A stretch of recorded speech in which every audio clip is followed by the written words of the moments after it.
حاسس حالي اليوم محظوظ كتير، وبعتقد انتم كمان من هيك بالتايتل حطيت ماست واتش ولازم تحضروها، لانه رح يصير من هلا ليمكن نص ساعه او 45 دقيقه اللي جاي اللي بعدها شيء كتير حلو، يمكن بريمير، والفوته هون او المناظر رح تشوفون كتير قليل الكاميرا اللي صورته.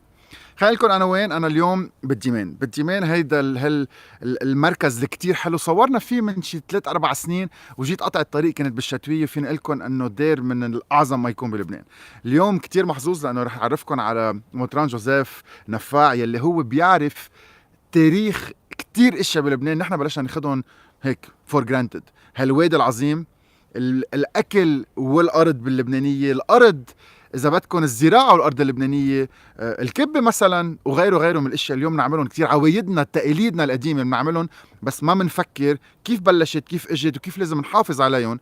والناس اللي بلشت بهالايام شوي تستسلم وتقول خلص لبنان انا فالل قديش خسرانه، هي خسرانه لان احنا باقيين ونحن كثير مبسوطين.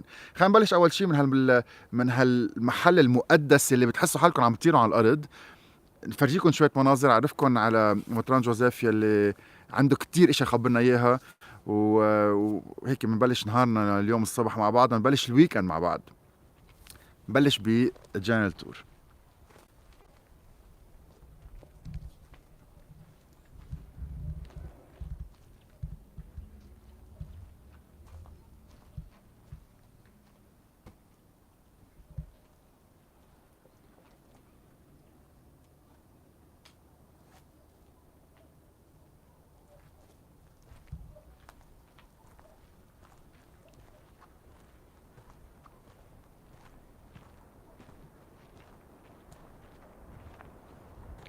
شو هالعظمة، اهلا اهلا. عن جد شو هالعظمة. كم شخص يعني إذا بدنا نقول من اللي عم يحضرون أو من الناس العادية إجوا وقفوا هون غير البطاركة أكيد يعني؟ انا اول شيء اهلا وسهلا فيكم بالبطريركيه بالديمان، وخاصه هون على صخره الدبس اللي صارت موقع سياحي. عم شوف عليها تليان اكثر ما عم شوف عليها لبنانيه.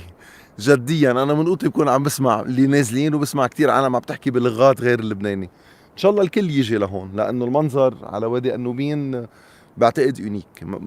صعب انه نلاقي بانوراما هالقد حلوه للوادي كله سوا من اوله لاخره. واو. ضارب الشمس بعيننا، بس تحت الشمس مباشرة في غابة الأرز، يعني احنا عامة نقدر نشوفها كمان حتى من هون. واو،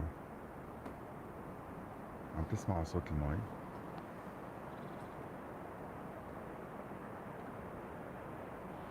الوادي انحط على لائحة التراث العالمي باليونسكو، ولو منه هالقد مميز ما بعتقد انه كانوا قبلوا معنا انه ينحط على هي اللائحة.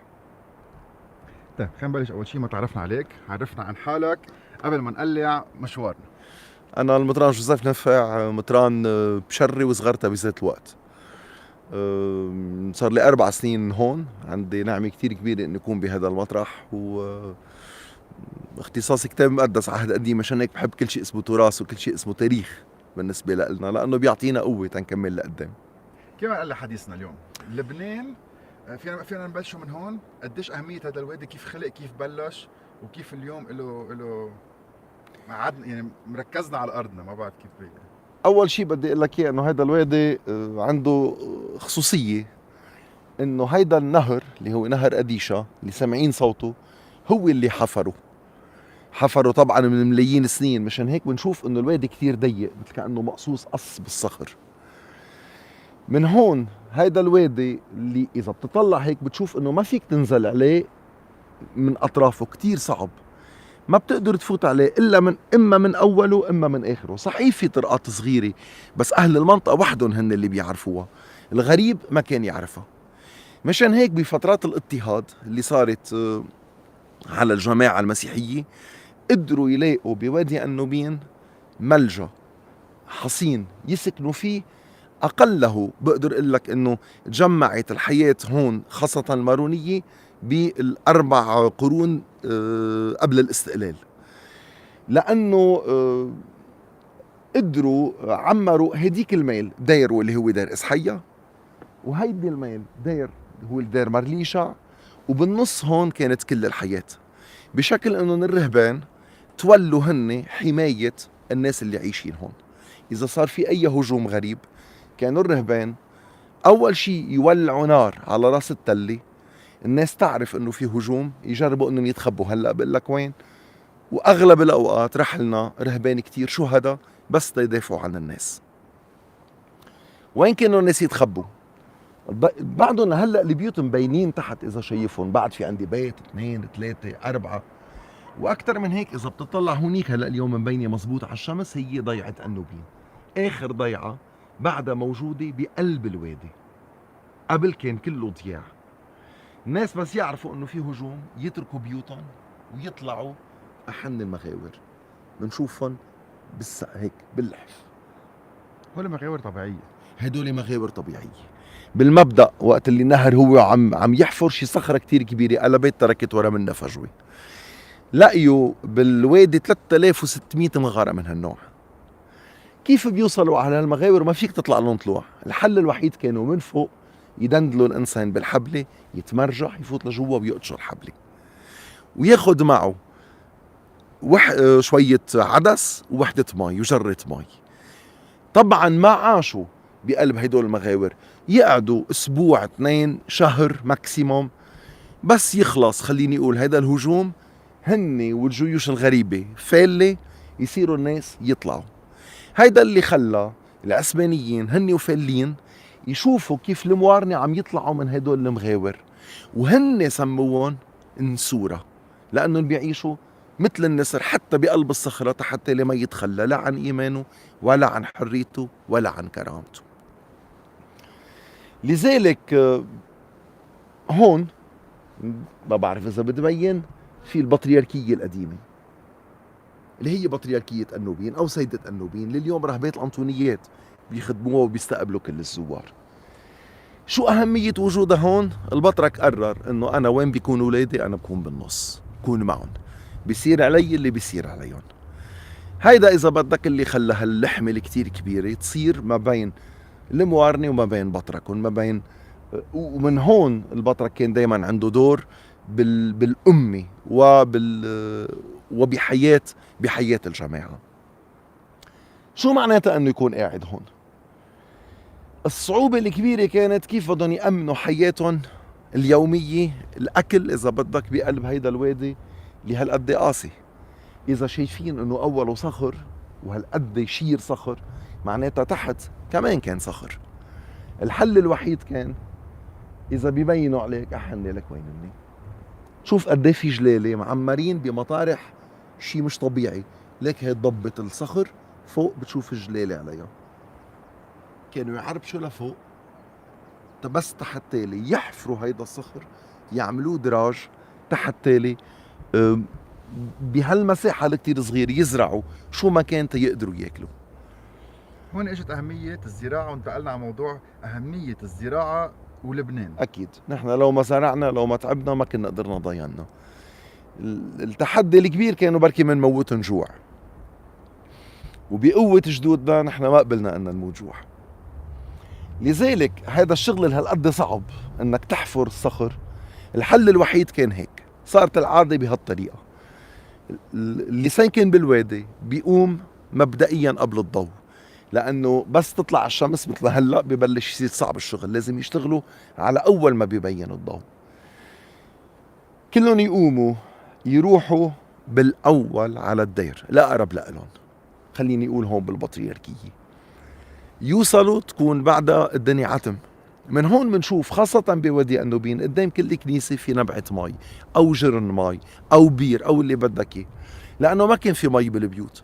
الرجال كانوا يجوا يغسلوا وجهن قدام باب الكنيسة. بتبين الشغلة إنها كتير عادية، بس إذا بدك للمزبوط أنا وين بغسل وجهي؟ بأوضة نومي، بالشي اللي كتير بيخصني. من هون بتشوف إنه الموارنة اعتبروا الكنيسة بيتهم. لحديت هلا اذا شي يوم اختلفنا نحن وحدا، بعض الناس بسهوله بيقول لي طول بالك سيدنا، هيدا البيت بيتي انا قبل ما يكون بيتك، وانا بنبسط اني اسمع هذا الكلام، هالقد متعلقين فيهم. فاذا ويفوتوا على قلب الكنيسه ويكون بعد الدنيا عتم. لذلك فوق المذبح اللي هو صوب الشرق في طاقه باغلب الاوقات بنشوفها، اللي مفروض منها يفوت اول شعاع شمس. فيفوتوا الناس يقعدوا جوقان ويصيروا يقولوا مزامير حافظينها عن الغايب، ناطرين انه يضوي الضوء، تفوت اول شعاع شمس. وتقليدنا بيخبر انه كان بس تفوت الشمس الشماس بيوقف وبيقطع صلاة المؤمنين هو وعم يرتل بصوت كتير عالي: أشرق النور على الأبرار والفرح على مستقيمي القلوب. واللي بيعرف هيدي الترتيلة بيعرف انه هي ترتيلة طويلة. ليه؟ لأنه كان لازم ننطر، ما بيكفي شعاع، بدنا انه تضوي الصفحة كلها سوا. فبيضلوا يرتلوا، هيدي حافظينها كمان، ناطرين تضوي. بس تضوي الصفحة ويصيروا قادرين يقروا، بيقولوا انه رئيس الدير بيوقف وبيقطع ترتيلة الناس، هو وعم يقول بصوت اسا اعلى: المجد للاب والابن والروح القدس، وبيبلشوا صلاتهم. تخلص الصلاة، معناتها كل الناس كانت تصلي مع بعضها، بتخلص الصلاة بيطلعوا من الكنيسة وبيتوزعوا. كل واحد منهم كان لازم يقعد بشي نقطة بشي مطرح ويبلش يحفر الصخر. هالشغل الصعب كيف بدي أنا ضاين عليه؟ الحل الوحيد كان إنه كل نهار يرتلوا التراتيل اللي رتلوهم الصبح. من هون بالطقس الماروني كل تراتيلنا بتبلش بكلمة هللويا. ليه؟ لأنه رئيس الدير بس يخلصوا يطلع بنغمة هللويا معينة يعرفوا إن أي ترتيلة ويسحبوا معه. يعني عمليا نحن فينا نشوف إنه فيني نسميه كونسير كورال، كل الوادي كان يطلع منه هالترتيل مع بعضهم، ببلش رئيس الدير الهللويا تبعينه والكل بيكملوا. متخيل الصدى، يعني اذا اليوم وهالقد اذا هلا صرخت بيطلع صرخة لكل شيء، عم تخيل شو عن جد سيمفونية والميوزيك اللي كانت تصير. وساعات كانوا يجوا الاتراك يسكتوا يتخبوا بالمغاور. فوالا، مشان هيك نعمل دراسة على الألحان المارونية، وتبين انه التراتيل اللي احنا بنقولهم بالخريف منن هن ذاتهم اللي بنقولهم بالربيع. ليش؟ لأنه شغل الأرض فات بالترتيلة. بالخريف هو الوقت اللي انت بتضرب بالمعدور لأنه بدك تزرع، وبالربيع هو الوقت اللي بدك تحصد. تراتيل الخريف فيهم ضربة المعدور، وتراتيل الربيع فيهم ضربة المنجل وفيهم فرح الوحدين. إذا بدك فيني سمعك عن اليوتيوب مثل ما أنت بتحط هو الترتيلتين. أول وحدة اللي هي بالخريف كل العالم بيعرفوها، فشيتو نحن بنقولها بنقل القرابين. يمكن لازم أقرب لعندك. شو لازم أعمل؟ هلا بنشوف. يا أنا مش لاقط بلا.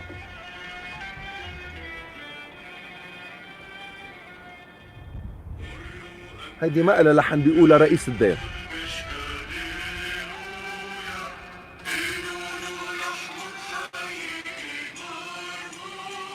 هيدا على عم بينكش الارض، الكل زيت وعم تسمع ضرب. لذلك نحن عنا صموج لانه هي كانت ضربة المعدور. بينما بالربيع رح نسمع لحن احلى شوي، اسرع شوي، لانه صاروا مبسوطين. كتر خير الله، ربنا عطاهم الحصاد، خليني اقول. بلشنا النغمة تصير اروع. هون عم بقطف، عم يحصد وعم يجمع القمحات. اوكي، هلا بعد في شغلتين على القليل بهيدا الدومين. قصة الترتيل كانت مزبوطة حتى لي يقدروا داينوا، ولكن الترتيلة كانت الطريقة حتى لي يضلوا على تواصل مع بعضهم، يتأكدوا انه ما حدا صار له شيء. لانه اذا واحد وقف ترتيل معناتها بو شيء. عم بتخيل هن قاعدين تنقول هون طنوس عم يقول لهم للشباب: ليش بو حنا مش عم يرتل؟ طلعوا تنشوف شو بو، ليكون اكل ضربة شمس او عاصته حية. هيدي كانت الطريقة تضلوا كل الوقت كونكتد مع بعضهم ويطمنوا انه هن بألف خير. فاذا اللي عاش بهيدا الوادي كان يوقف ترتيل بحالة وحدة اذا صار له شيء. لذلك هو وادي القديسين حتى بشعبه بناسه. اما الشغلة الثانية، اذا شايفين هيدا الوادي كيف بدك تقسموا اراضي؟ كل واحد عم يشتغل بمطرح. طيب والمحصول؟ طيب انت اذا عم تشتغل هون، انت مثلا تنقول عم تزرع قمح، بتاكل قمح لوحده. الحل الوحيد كان انه كل المحصول يتاخد على الدير، والناس كانت تاكل بالدير. لذلك هيدا كان بيتهم. من هون اللي ساكنين حوالين الأديرة اسمهم شركاء. شركاء مش معناتها موظف، شركاء اليوم شريك الدير بيجي وبيفرض هيبته وسلطه انه انا شريك الدير، انا انا عمرت هيدا الدير، وإلهم حقوق حتى بالقانون انه اذا مثلا في وظيفه هني لهم حق بالاول لأ. هلا من هون اذا بدك كل عادات الاكل تبعينا ليش ليه طلع البرغل؟ لانه هون ما كان عندهم الا هيدا القمح، يعني ما كان عندهم امكانيات كتير كبيره انهم يجيبوا لحمه واللي بدك اياه، كانت كتير قليله. رح نبلش بهيدا النقطة بس لأنه أنا وياك حكينا فيهم قبل تنس تعرف، هون رح نبلش بالعوايد تقاليد الأكل يلي خلقت أغلبيتها من هون، وكيف فكرة البرغل بلشت مثلا. وغيرها وغيرها رح نوصل لغيره. فكرة البرغل بلشت لأنه القمحة كمان ما بتضين كتير، إذا سلقناها وإذا جرشناها بتضل معنا فترة أطول، هيدي كانت طريقة حتى يقدروا بتصير أسهل كمان على الطبخ وعلى الأكل. عملوها وقدروا طلعوها بهالطريقة. هلا كنت عم اقول انه اللحمه قليله، لذلك كانت هي الاكله اللي كثير طيبه اللي من وقت لوقت بيتمنوا انهم يحصلوا عليها. كلنا بنعرف انه اللحمه النيه مش هين واحد ياكلها لانه ممكن تحمل بكتيريا، ممكن فالطبيعي كان انهم يشووا، ولكن هذا الشيء خلق لهم كثير مشكل، انه كانوا كل مره يحطوا فيها اللحمه او اللي فيها دهنه على النار يطلع دخان، وهيدا الشيء كان يدل وينهم موجودين وخاصة وين مخبيين. فكان أعدائهم يوصلوا عليهم، ومن هون كان كتير ضروري أنهم يجربوا يلاقوا طريقة يأكلوا فيها اللحمة بطريقة نية. صاروا يهتموا بنوعية اللحم وبأي طريقة وبأي شقفة، وإنهم يدقوها حتى يقدروا يأكلوها لأنه ما بتتكدش. من هون شوي شوي قدروا بين البرغل واللحمة المدقوقة خلقوا صحن الكبة النية. لكن اليوم عم نعرف كبة النية لأول مرة. كيف بلشت الفكرة؟ بلشت من وراء عازة نيد، وبعدين صارت شيء كتير طيب، صارت ديليكسي، صار اليوم اللي ياكل نية عم يعمل من قيمتك، يعني شغلة كتير كتير مهمة. رح أقول ليش عم يعمل من قيمتك. فإذا هي طلعت مش بس من عادة، هي طلعت من وجع، طلعت من اضطهاد، طلعت من إنه دفعنا حق هيدي الأرض. انت كنت عم تقول نحن بدنا نتركها، لازم بس واحد منا ياكل لقمه كبه نيه يتذكر انه جدوده ما اكلوها هن وعم يرقصوا، اكلوها هن مخبيين بهول المغاور، وعملوها حتى انا وياك يضل عنا بلد ويضل عنا كرامه. مشان هيك بتشوف انه بس نعزم حدا ما بنعرف نحن ليش دغري بنقدم كبه نيه، لانه كأننا عم نقدم للضيف كل تاريخنا وكل كرامتنا، وعم نكرمه لانه نقول له نحن صمدنا هيك، وتعا تقول لك تعا شاركنا هالخبرية هالتاريخ. وبدي خبرك شغلة ثانية، بما اني مطران اهدن كمان، يعني وقت اللي حسوا حالهم انه بلش الاضطهاد يخف، صار فيهم يشوا لحمة، بس بقيت الكبة معلقة براسهم انه لا طول بالك انا بدي كبة لانه هيدا تراثي هيدا تاريخي، بس كيف بدي اياها تطلع دخان؟ خلقت الكبة المشوية واللي فيها دهنة واللي بتطلع كتير دخنة. مثل عند الهنود، يعني عملوا شوية دخنة طلعوا دخنة بيضة، عشان هيك عن جد الكبة النية بتطلع الكبة الراس بتطلع دخنة لدرجة صحيح. مش معقول، ومقصودة. مشان هيك بيلتوها اوقات حتى من برا بالزبدة، خاصة اذا حطت لها لحمة جوا لازم تطلع دخنة، لانه كانت علامة اني انا ما بقى خايف، اني انا جهادي وقعدت بهيدا الوادي عطية ثمارة. ومن هيك اذا بدي اقول لك فعليا باهدن اذا حدا بده يعزمك تيكرمك اجمالا بيقدم لك اثنين، كبه نيه وقراص. ليش اهدن؟ لانه القرص معروف باهدن، بس هو معروف هم مكان. طب ليش الجرن؟ كيف طلعت فكره جرن الحجر؟ اول شيء مثل ما قلت هيدي اللحمه تنقدر ناكلها لازم تندق، وبيخبرونا انه بالاول كانوا يدقوها على بلاطه. هي كانت الفكره، انه شيء وحده هيك ونجرب بمطرقه، حتى مطرقه عاديه الى ايد، بس بهي الطريقه بالحقيقه بتشوف انه الوحدين بيصيروا يفلوا وكسرت البلاطه، او يمكن جابوها سميكه مع الوقت صارت تجور، على قد ما هيك بلشوا يشوفوا انه عم تضب اكثر، انه ايه ليش لا، صاروا يجوروها حتى وانتقلت من مطرقه هيك لمطرقه هيك، لانه اسهل واسرع وبتعمل لحمه نوعيتها افضل. وهون بنشوفهم كيف عن جد عم يستعملوا كل الامكانيات اللي عندهم تيعملوا شيء كثير حلو. رائع. عم نتمشى لهونيك، يلا نفوت بتاني مرحله، بس قبل رح فرجيهم هيك منظر الشمس عم تطلع، الهوايات بلشت تعلى شوي شوي. رح نروح نقعد هونيك نحكي نحن وين هالشقفة الارض اللي فيها شويه ارز، كيف ركبت، كيف خلقت، ليش الديمان، ليش عده مرات ببرم وبسمع البطريركيه انتقلت، وبنرجع بنفوت على الارض، الزراعه واهميتها بتعلقنا بهالشقفة المقدسه. اوكي.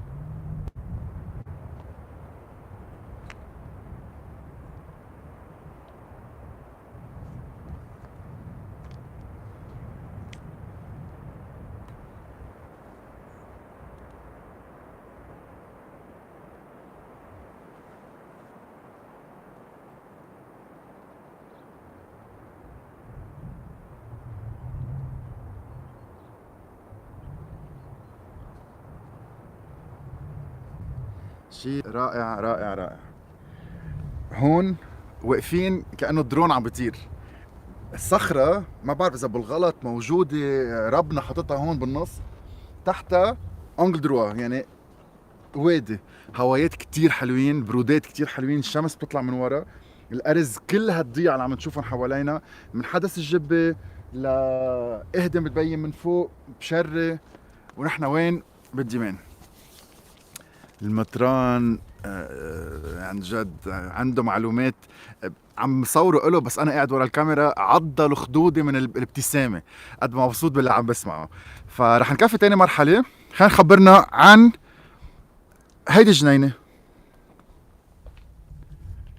في لها ارما اول شيء، اول ما وصلنا في اكثر من ارما هني لانهم خلقنا ترجيات اذا حدا بيحب يمشي. اي مثلا عمل هون طريق على اسمه البطرك صفير لانه هو كان يمشي فيها، بتوصل ليك نتفي على صخره تانية. بس الجنينه هي بقلب البطريركيه، وهي البطريركيه كل لبنان له حصه فيها، لانه احنا شفنا انه البطريركيه كانت تحت، ليش تنتقلت لهون؟ كلنا يعني اذا شفنا المناظر بنعرف قد ايه الحياه تحت كانت صعبه. مزبوط جدودنا تحملوها وبيطيب خاطر، بس انه وقت اللي قدروا يطلعوا ما قصروا.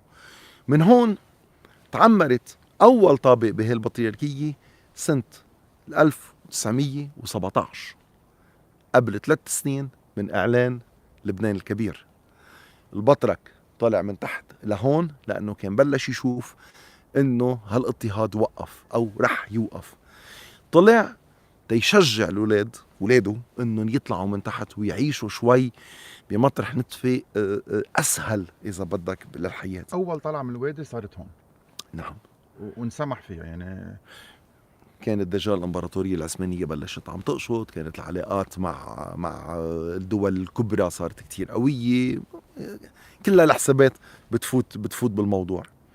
مشان هيك كنت عم تطلع انت على الضياع اللي هن محيطين، كل ضيعه شايفها فوق هي بالاساس كانت تحت، وطلعوا اهلها من تحت لفوق تيقعدوا يقدروا اذا طلعوا انتاج يبيعوه.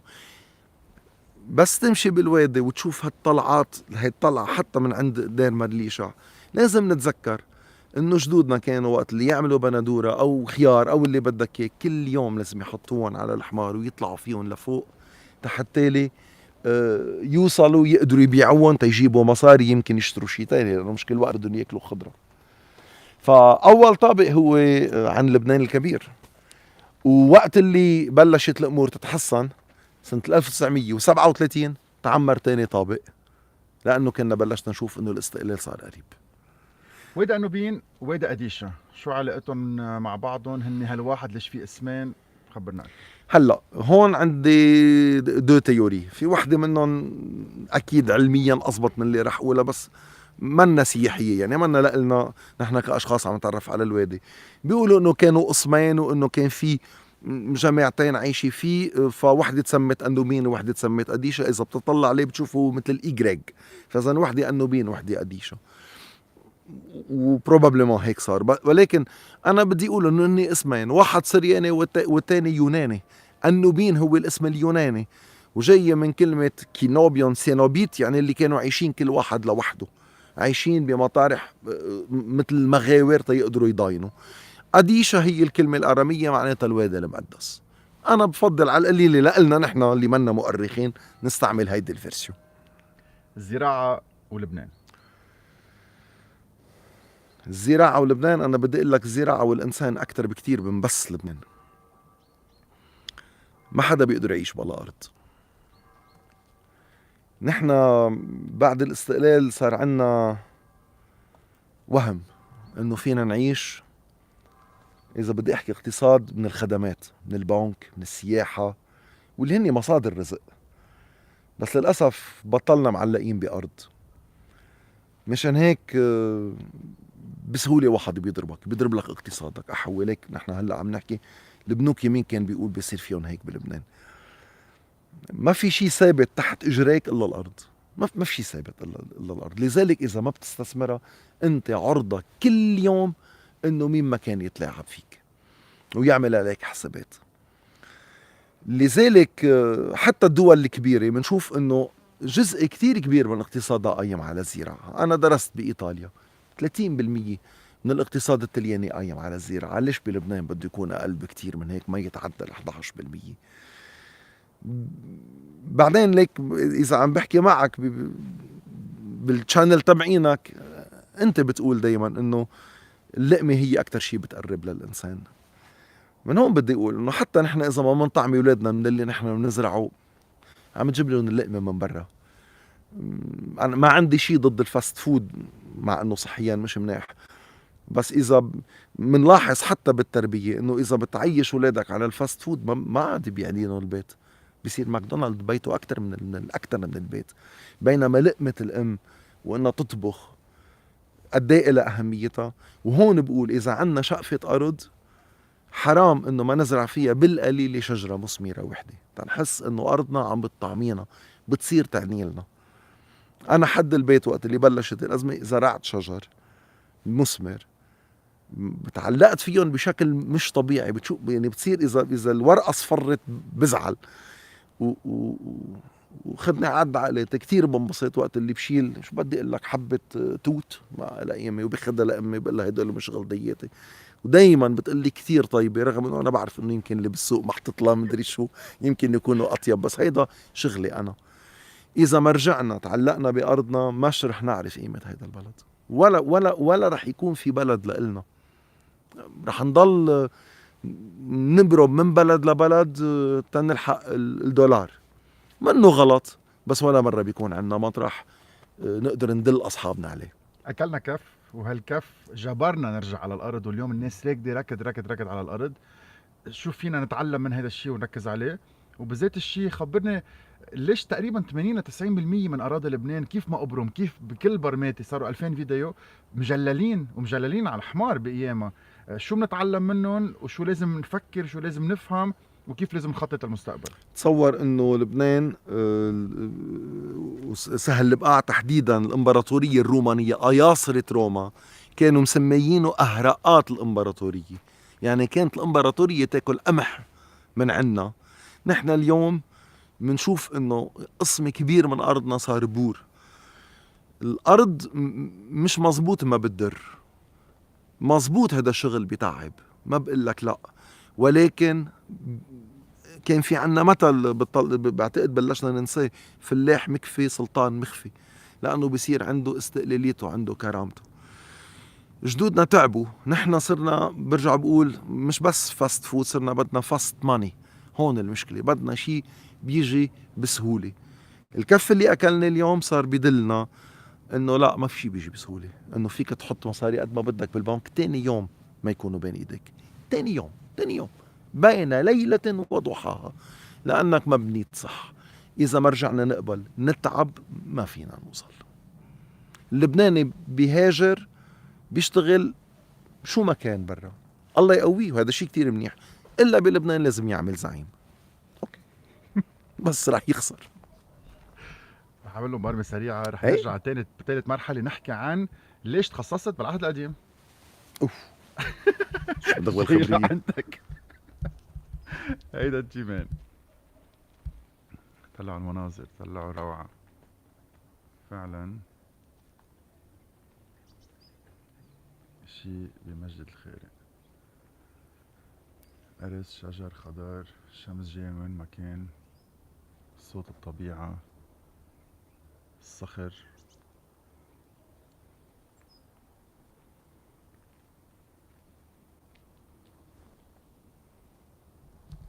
هدول أرزات حقيقيات من أرز لبنان، انزرعوا وقت اللي تعمر الدير، يعني عمرهم 100 سنة. هلا بنشوفهم كبار، أنا كنت كتير استغرب، كنت أفكرهم قبل الدير. بعدين اللي هون أهل المنطقة اللي بيعرفوا قالوا لي إنه الأرزة على الواطي بتكبر كتير، بس ما بيطلع خشبة مثل أرز الرب اللي هو على العالي، هونيك بيطلع أقسى. سألت إنه طب ليه زرعتوا أرز هون؟ لأنه إيه، بيرمز للبنان، بس بيرمز للبناني كتير. ليش؟ لأنه أحني هون طالعين الأرزة هي الشجرة الوحيدة اللي عندها كوز بيطلع طلوع، شايفه؟ معلى راسه مثل اللبناني، ما بينكس راسه لحدا. هي شجرة الكرامة بهيدا المعنى. فينا نشوف من هون بعد أكتر وأكتر الكوز اللي بيطلع طلوع مثل اذا بدك تميز بين ارزه وبين سنوبره هو هذا الفرق. سنوبره بتنزل نزول، الارزه بتطلع طلوع. العهد القديم ليش وشو علاقته بوجود لبنان اليوم؟ العهد القديم شو له علاقه بوجود لبنان؟ بيني وبينك هي شغله رح استرجع اقول لك اياها. كل العهد القديم انبنى بالغيره من لبنان، من صيدا وسور تحديدا، لانه كانوا مدينتين كتير كبار وكتير متطورين، كانت الحياه فيهم بتاخد العقل. شعب العهد القديم كان يطلع على لبنان ويقول له لله ليش انا ماني عايش هيك؟ شو لازم اعمل تترضى عني وتعطيني شيء بيشبه لبنان؟ لذلك ايه اللي بيقرا هو الصفحات بيعرف، برجعوا بقولوا جدودنا شو بنيوا، اي حضاره، اي ثقافه، ونحن شو عم نضيع اليوم. عم نضيع. ليك اذا بتقرا بالعهد القديم وقت اللي بيوصفوا الجنه انه بيقول لك فيها نهر مي، انه مو شايفه نحن اذا بنقرا هاي الجنه اللي بتقراها بالعديم بتقول اخي ما بدي احيي وادي قديشه هون، هي هو. وقت حتى بيحكوا عن نهر العسل، ليه؟ لانه كانوا يشوفوا النحل اللي عم يبرم بغابات لبنان. احلى صوره بحبها بالعهد القديم هي صوره الغابه، لانه بيقولوا صوره حنان الله وقوته. اللي كانوا بشعب العهد القديم يجرب بهالارض الصحراويه يزرع شجره ويتعب فيها ويهلك، واخر شيء تيبس ويطلع على الجبال بلبنان قدامنا بشوفهم كلهم خضر، يقول يا خيي طيب كيف؟ ليك الله قد ايه قبضاي، ليك الله قد ايه شاطر، بدون اي عناء بيطلع هالقد اخضر، بيطلع هالقد شيء حلو. مشان هيك كل الناس بيحسدونا على هذا البلد، كلهم بيجوا تيزوروا وتيشوفوا. يمكن انا ما قلت لك انه مزبوط نحن عشنا 4 قرون بوادي النوبين، هن الاساسيات واللي قعدت البطريركيه فيها، بس ببحثنا شوي الاركيولوجي في دلائل لوجود جماعات من القرن الرابع بقلب، عم بحكي جماعات معناتها تضيع، وحتى بعض الاشياء اللي لقيناها بتدل على الانسان العصر الحجري. سيت اون بريمير. نحن حتى في مطرح بنعتقد انه في ديناصور، مش رح اقول وين لانه هيدا حصري للاركيولوج اللي عم يشتغل عليه، بس في منطقه هون جوراسيك، يعني ممكن يكون عندنا بقايا ديناصورات. سالوني اذا بسمح اني قلت لهم اكيد ما بدنا انه هيدا الوادي يكون بس وادي مسيحي، وهذا شيء فخر لنا. اذا بيقدر يحط كل صوره لبنان بكل تراثه ليش لا؟ انا بتمنى بوقت لما تصير عندنا جوراسيك بارك تبعيتنا كمان لاولادنا، لثقافتهم، لمعلوماتهم، تيعرفوا هذا البلد قد ايه عمره قديش هو حلو. واو. طب انا سالتك كثير اسئله، انت قل لي شو عبالك تخبرنا، شو عبالك تقلنا شيء الناس ما بتعرفه. وبالانجليزي بيقولوا في اشياء وير تيكينج فور جرانتد، يعني بنقطع كل يوم. الناس ما بتعرف الجنه اللي عايشين فيها، وبيصير ما بيقدر اللي عنده اياه. بليز انت قل لي شو في اشياء اليوم بناخدها هيك قطع الطريق انه عادي، بس هي شيء كثير مهم. 200 بلد تاني ما عندهم اياه، واللي بفل من هون رح يروحوا على حاله. انا كمان بدي اختم معك بخبريه عن الوادي. اول شيء انا بدي اشكر كل اللي عم يشتغلوا بالوادي حقيقه، وهن عده جمعيات، يعني عم نحاول اكثر واكثر ان نطلع هالتراث الليلي وان نرمم وقت اللي بنقدر امور ما تضيع من بين ايدينا. من بين الاشياء اللي انعملت استكشفت كل المغاور او عدد كتير كبير منها، وكل المغاور اللي شفناهم هون فيهم بقايا حياة بشرية لناس مرقوا فيهم. بس اللي ما كنا متوقعينه انه في كتابات على حيطان المغاور كتار منهم بالسريانة لانه هيدي لغتنا، بس انه يكون في بيناتهم بالاثيوبي، بالحبشي، بالارمني، لانه قدرنا نعرف انه كل مين لقى اضطهاد ببلده هرب على هيدا الوادي، لأنه صيت الحرية اللي عشناها بوادي النوبين وصلت إلى 4 أقطار العالم. والأحلى من هيك أنه بوحدة من المغاور كمان لقينا كتابات صوفية إسلامية، ونحن بنفتخر بهذا الموضوع أنه كمان أشخاص لقيوا اضطهاد من الغرباء، كانوا من إخوتنا اللي هن إسلام اجوا ولقيوا حضن دافي بهيدا المطرح، يلاقوا فيه مطرح يتخبوا فيه ويحافظوا على إيمانهم وعلى حريتهم وعلى كرامتهم. هيدا لبنان اللي بنتمناه، ما يضل مشرزم بين الطوايف، يرجع يصير وادي النوبين. طب الناس ما عبالها نفل في 250 شخص عم بيحضرنا ومبسوطين هلا. فيك لدرجه مش معقول. بدنا بعد 10 دقايق من وقتك. قلي شو بدك. حكينا عن الكب، حكينا عن البرغل، ما ركزنا كتير على موضوع الاكل. عندك بعد اخبار اكتر؟ ليش المعزه بلبنان؟ كيف في كتير تقاليد؟ هول الاشياء اللي عم بحكي عنهم، في كتير هالتقاليد لبنان يلي ليش المعزة بلبنان؟ لأنه إذا بتطلع بوادي النوبين بتشوفوا كيف هو هيك، الخروف مش هالقد بيقدر يعيش، لأنه بدك مين يقدر يعربش. معنا مارك كمان هون اللي هو أشطر مني بهول الخبريات. لذلك المعزية كانت قادرة إنها تعيش أكتر، ومن هون طلعت كبة المعزة. لأنه مع أنه اليوم إذا بتعملها حتى من الخروف بتطلع طيبة مش عاطلة، ولكن اللحمة الموجودة بين إيديهم هي اللي قدروا يحطوها. ليش المعزة هالقد مهم بلبنان؟ لأنه البقرة كان حقها ثروة. فإذا المعزية هي أكلة الفقير، هي لحمة الفقير، إنه عنده هيدي المعزية بدبر حاله فيها. ومن هون بنشوف قد هي أخذت هيدا التراث بيناتنا. هلا وادي النوبين أهم شيء إنه أرض لبنان بتطعميك كل السنة وما بتجوعك، حتى ولو منك زارع. الأعشاب البرية اللي موجودة بقلب وادي النوبين واللي بينعمل منها شيء اللي اسمه السليق، أعدادهم ما بتتخيلها، ما بقدر حتى اتذكرهم كلهم. كل يوم بيجيبوا لي، انا اصلا بحب هذا اللي كل يوم بيجيبوا لي شغله وبيسموا لي اسمها. ديك اليوم كانوا عم يجيبوا لي شغله وقالوا لي اسمها اربوزه. اول مره بشوفها واول مره بدوقها، طيبه كتير ما بها شيء. العكوب اللي هو موجود على النتفه الاعلى، يعني كانوا يطلعوا يجيبوه. وكل باقي يعني التسليق ركب واخترع بوقتها. أكيد، لأنه خاصة السليق تم اختراعه وقت اللي كانوا مخبيين بقلب الغابة، بقلب المغارة. إذا طول الوقت هتبقى هول العدسات قدام بدهم يضاينوا، كان الحل الوحيد إنه يطلع ويجرب يشيل من الأرض ولذلك جربوا كل الأعشاب تيشوفوا إذا بتتاكل ولا لا.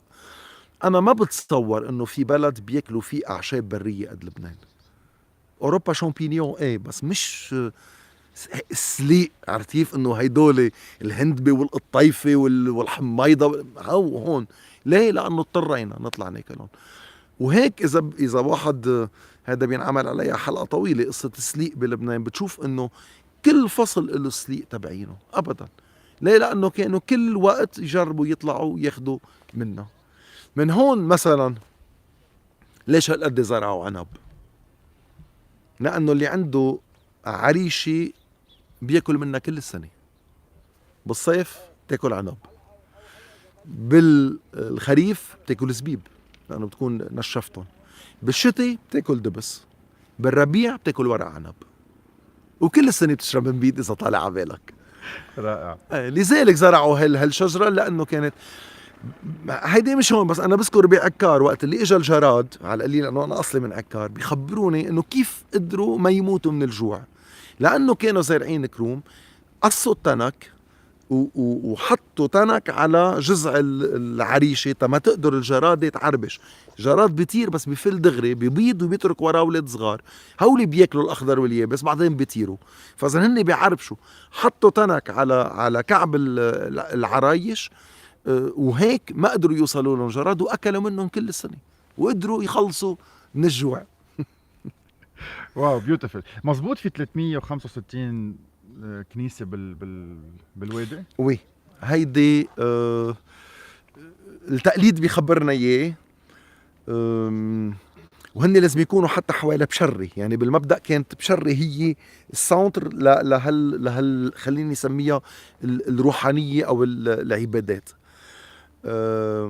الكنايس اللي عم نحكي عنه ممكن يكونوا مغارة كتير صغيرة بس على اسم قديس معين، لأنه عندي 365 يوم بالسنة، فإذا عندي وكل يوم عيد قديس.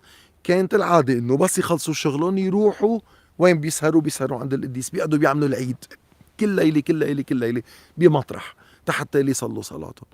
تم اكتشاف قسم كتير كبير منهم 365 بعد لا، بده واحد يكمل شغل تنقدر نشوف كيف بدنا نوصل لهم. اخر سؤال ما رح اطول عليك. ولو ليش اديشا، ليش النوبين، ليه مش وادي الجماجم، ليه مش بسكنتا، ليش التقوا هون، وكيف كل شيء عم تخبرنا اياه كأنه لبنان بلش هون؟ ليش هون؟ بالحقيقة بدي اقول لك شغلة، البطريركية تتنقلت عدة مطارح. اول شيء كانت بكفر حي بالبترون، بعدين طلعنا على ينوح منطقة جبال سيدة إليج واللي بدك اياه. واذا بيهمك عقد ما كنا مضطرين نتنقل، خلقوا المقارنة شيء انه المذبح تبعينهم محل ما بنصلي اقدس نقطة بالكنيسة، اليوم بتشوفوا شيء كتير كبير مثل بيشبه الطاولة. وحتى بهداك الوقت كان في شيء كتير كبير، بس القسم اللي يعتبروه مقدس كانوا يعملوه خشبة هيك كتير صغيرة يسموها الطبليط، بلاطة المذبح هي المقدسة، وإجمالا يبقى فيها شقفة من أعظام القديسين صاحب المقام كنيسة مين. بقى كل ما اضطروا انهم يهربوا من مطرح بيحملوا الطبليط وبيركضوا فيه. مشان هيك هيدا بلبنان وحتى هون بتشوف انه في قديسين او في كنايس موزعة بالمنطقة. مثلا امبارح كان عيد القديسة تقلة، عيد كتير مهم، بس هو موجود بمنطقة المتن، بالشمال ما في ولا كنيسة على اسمه. واذا بتعدهم لكنايس القديسة تقلة بتشوفهم هيك ورا بعضهم. هون عنا البديل القديسة مورا، وبتشوف كنيسة ليني ابدا. هاي القصة هون إذا بدك واحد بيقدر يرسم هيدا التاريخ، كيف كانوا يحملوا هيدا المذبح وينطوا فيه من ميل لميل، وين ما حطوه يصير على اسم زيت القديس، مروحانا زيت الشي، سركيس وباخذ زيت الشي، إزما ودميانو زيت الشي. هيدي كانت عادة انهم يروحوا. هلا ليش تتجمعت القصة هون؟ لبنان حلو كتير وجباله كتير حلوة، بس وديانه واسعة وهذا أحلى. وقت اللي صار الاضطهاد كتير قاسي، كانوا مضطرين يلاقوا مطرح هالقد صعب. الوادي الوحيد بلبنان اللي عنده هيدي المورفولوجيا هالقد قاسي هالقد ضيق، شير من هون وشير من هون، هو وادي النوبين. لذلك حتى بنسمي وادي النوبين هو كاتاكوم بلبنان، تخبوا فيه وقت الاضطهاد. ومشان هيك مثل ما كنت عم اقول، وقت اللي ارتاحت الامور دغري طلعوا، لانه الحياه تحت كتير صعبه، منا سهله ابدا. رح اتمشى وياك لهونيك يلا. نفرجيهم منظر اخر شيء بليز اخر مساج، قديش اهميه المحافظه على التقاليد، تقاليد وهيك الاساس تبع حديثنا اليوم. قديش عنا تقاليد، قديش مهمين، قديش لازم نقطعهم من جيل لجيل ونحافظ عليهم. اول شيء انا بدي اقول التقليد هو تاريخك، يعني هو بيقول انت مين، هو بيقول انت شو قيمتك وشو عملت وشو بيميزك عن كل باقي الناس. على القليلة لازم انا اتمسك بتقليدي، لانه بكون عم بتمسك بجدودي واللي تعبوه واللي ورثوني اياه. كل واحد منا اذا ورث شقفة ارض بيقول الله يرحم اللي ورث. اللي ورثك ما ورثك بس ارض، ورثك كمان التقليد تبعينا. بس انا بدي لك اكثر من هيك، بيكون عملي. التقليد هو كمان استثمار. اليوم نحن بنعرف انه السياحة هي شغلة كثير مهمة بالعالم. الناس ما رح تجي على لبنان تاكل اكل امريكاني، بتلاقيه بامريكا، بتلاقيه وين ما كان. لذلك الشيء اللي هو بيميزك واللي الناس تجي تشوفه، بتجي حتى اللي تتعرف عليه، وبتجي تتسقف منه. مشان هيك ما تضيع هويتك. يعني مش انه اذا بتنقول بامريكا عملوا هيك انت لازم تعمل هيك بس لانه لازم تعمل هيك. بوقتها بتكون عم تقول انا مني حدا، وعم تقول الباقيين هن كتير اهم مني. انا ما عم اقول تقليد الامريكاني عاطل، هيدا تراث لهم، بنسافر على امريكا تنشوفه. بس اذا انت بتتخلى عن كل شيء بتصير نو مانز لاند، ارض ما حدا، ارض اللي ما عندها شكل، وارض اللي ما عندها حتى طعمه. انا مثل قلت لك درست بايطاليا، كون الموتزاريلا محل ما بدك، بس تروح على ايطاليا سبحان الله الموتزاريلا بايطاليا غير شيء، عندها غير طعمه، لانه الهواء والطقس والمي واللي بدك اياه بيعطيها. لذلك شيء حلو انه كل بلد يضل عنده صورة تبعينه اللي قادر انه يخدم كل الناس فيها ويصير هالقد حلو. ميرسي ميرسي ميرسي. اهلا ألف مرة. اهلا. روعة عن جد، روعة ما بينشبع من كل شيء عم نحكي فيه. واليوم عم ناخد وعد قدام الكل انه رح نرجع ننزل انا وياك على الوادي لتحت، اهلا وسهلا على مار اسحيا، اصحية يا ريت، احلى الاديار، ونحكي عنه بالتفاصيل تحت، اكيد مع كل أكيد. السيمبوليزم اللي عليه. بجنن.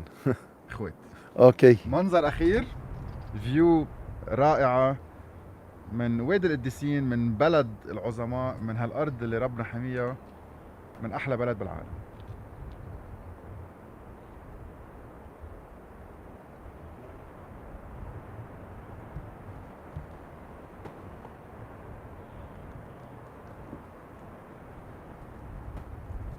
شو معقول بيكون قليل، شو معلق بيكون ما له طعم قدام اللي خبرنا اياه هلا.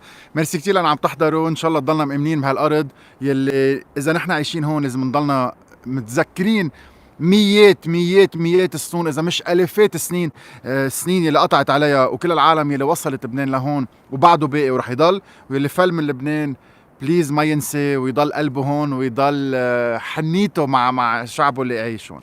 فثانك يو سو ماتش، ان شاء الله تكونوا انبسطتوا بكل شيء تعلمتوه وانا تعلمته معكم اليوم. بنكفي بنهار كتير طويل، كتير طويل، فخلوكم على يوتيوب ريفرش كل نهار. يلا جود باي.